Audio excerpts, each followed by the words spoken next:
The Caucus Prosecution is initiating criminal proceedings against police officers who were tasked with maintaining order during the protest on the National Highway, given the protest concluded with outbreaks of violence. Small businesses all over Albania will close their doors from tomorrow from 11 a.m. to 12 p.m. in protest against the VAT inclusion, with the DP leader Basha demanding resistance against the government destroying the economy.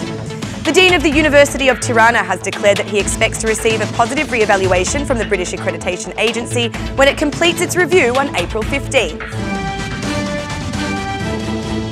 Good evening, it's 6 o'clock on Monday the 9th of April 2018. Welcome to the English edition of Aura News. My name is Alexandra and I'm here to bring you the day's top stories from across the country translated into English. The Caucus Prosecution has launched further proceedings relating to the protest on the National Highway. Along with the 23 protesters who were arrested on 3 counts of charges, destruction of property with violence, and opposition to police officers, the prosecution in Caucus is now turning their heads towards the police officers involved. Sources from the prosecution have told Aura News that footage from the protest is being reviewed to determine any inappropriate actions by police officers, including inaction where it was required. Protesters' testimonies are also being taken into consideration, although at this stage it is unclear how many police officers are likely to be targeted by the prosecution's proceedings. About 80 police effectives were engaged in the protest, were mainly from the police station of Caucus and the Rapid Intervention Forces of Tirana and Shkodra. According to the official announcement by state police, 14 police officers were injured in this protest, one of whom was in a serious condition, while there were no confirmed reports of any injuries amongst the protesters themselves.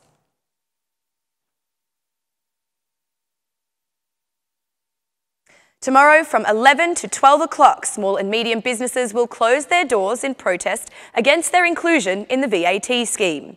Under this framework, the DP leader Lulzim Basha organised a meeting with business representatives and called for resistance against this initiative.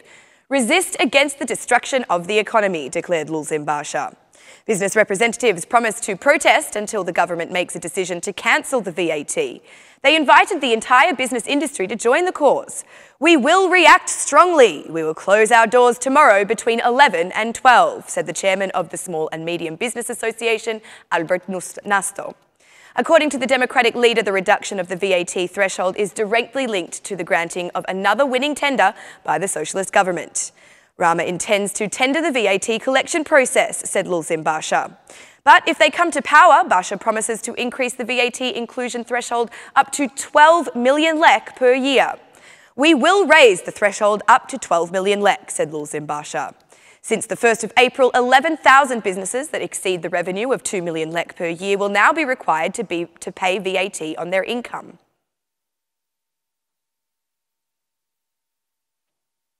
While the leader of the Democratic Party, Lulzim Basha, called the criminal proceedings against the opposition as a political bargain of Rama and Marku, Monika Gruamadi went even further to say that she is not afraid of Rama or of the ambassadors, only of the Albanians' vote. The justice system cannot be captured by anybody because the people are the ones who decide the greatest justice. Neither Edi Rama nor the ambassadors can judge me. Only the votes of the citizens can judge me. I entered politics at 17 years old to achieve my dream of having Albania as a European country. I will leave politics in the same way. I will do so when Albania is a European country, said Monika Gruamadi. But the gesture of throwing the boot in the direction of the Prime Minister is that one that will seemingly accompany the SMI chair for a long time. The youth movement of integration made her a birthday surprise, a cake in the form of a boot where a poem was also written, concluding with the words, Mona dare, fight, win. The chair of the SMI made a statement during a meeting with artists where she was offering her support against the destruction of the National Theatre, just like the DP chair. The SMI supports artists on the issue of the National Theatre, said Monika Gruamadi. Artists asked the SMI to request a parliamentary investigation into the time when the current Prime Minister, Edi Rama, was the Minister of Culture. The University of Tirana has prepared the material for the fulfilment of the recommendations of the Accreditation Board after the assessment by the British Accreditation Agency, who provided only a conditional one-year approval for accreditation. On April 15th, the board will see the steps taken by the University of Tirana, while the Dean of the university said that the working group has made an internal assessment of the institution and are awaiting the re-evaluation. We expect the re-evaluation on the 15th of April to be positive, as the recommendations have been fulfilled, declared the Dean. Given that students who are currently in their last year of high school are now at the stage of submitting applications for university programs, the Dean went on to clarify some important information surrounding the accreditation. The conditional accreditation related to the institution, not for the individual study programs, explained the Dean. The evaluation report of all public and non-public universities was published in September 2017. Some higher education institutions were given a 6-month conditional accreditation with a request for fulfilment of recommendations and criteria. In April, universities are expected to go through the assessment process to determine the completion of the recommendations. Tirana's road police have already moved 25 of the 128 abandoned cars identified. In the action that began this weekend, road police officers held strong suspicions that these vehicles do not in fact have any owner, as they had left numerous notices warning of the intention to remove the vehicle without receiving any response or any action being taken. Meanwhile, in other traffic news, road police ran an operation against drivers running red lights on the roads Dritan Hoja and Conferența Epezes, with 88 drivers who passed through the red light receiving fines for their behaviour. Furthermore, a 49-year-old was arrested for offering a monetary bribe to a road police officer who had stopped him for disrespecting the traffic light. Following a spike in accidents resulting in serious injury, recently introduced laws that all drivers should be aware of include the requirement for all drivers and passengers to wear a seatbelt, and that consumption of alcohol prior to driving a vehicle is prohibited.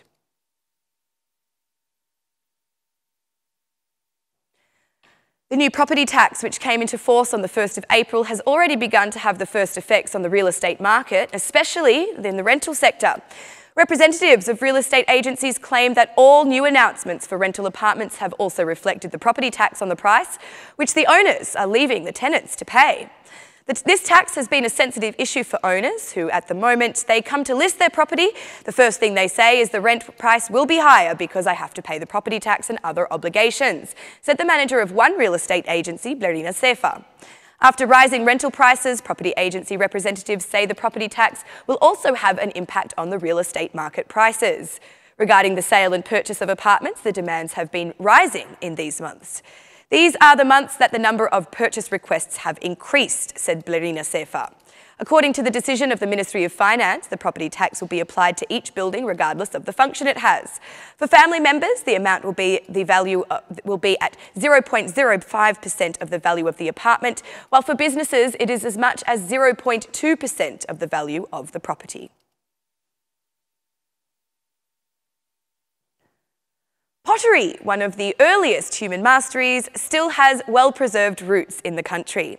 An ancient tradition since the Stone Age, pottery is still flourishing nowadays in the old mud crockery factory remaining located in Elbasan. Since 1973, Ali Lici has produced and decorated crockery in an artisanal manner. With passion and dedication, he gives shape to dozens of pots at his workshop every day. The Aura News camera looked closely at the only remaining pottery workshop in Elbasan, thanks to which Ali Lici is able to provide income to his family. Being a potter is not easy at all, since the work for the completion of a pot is all done in a traditional way by hand, from the preparation of the mud to the painting of the objects. But despite the difficulties, Lici loves the pottery and will not give up on it. Crockery proves to be most useful in the kitchen, thanks to special physical attributes. Cold water is stored in them, and some types of food can be better preserved. Mud objects are also preferred by many for their decorative elements. But besides being practical and useful in the family premises, ceramic objects remain an indicator of human and cultural history throughout the ages. And that's the news across the country today. Thank you for watching our English edition this evening, and be sure to join me again every Monday to Saturday at 6 p.m. for the latest news from Albania. Once again, on behalf of Aura News, thank you and good night.